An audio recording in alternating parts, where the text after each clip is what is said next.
حضور نے فرمایا کہ کوئی شخص جب گناہ کر رہا ہوتا تو اس کے دل میں ایمان نہیں ہوتا. مسلمان تو وہ ہوتا ہے لیکن ایمان دل میں نہیں ہوتا. لا یزنی الزانی حین یزنی وہو مومن، کوئی زانی حالت ایمان میں زنا نہیں کر سکتا. ولا یسرق السارق حین یسرق وہو مومن، کوئی چور حالت ایمان میں چوری نہیں کر سکتا.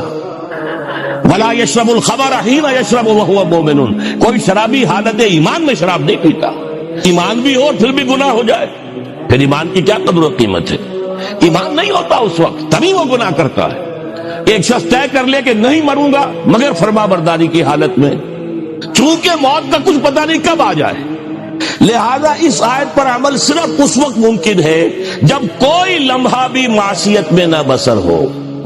تب یہ ہے کہ آپ کہہ سکتے ہیں کہ نہیں مروں گا مگر حالت فرما برداری میں.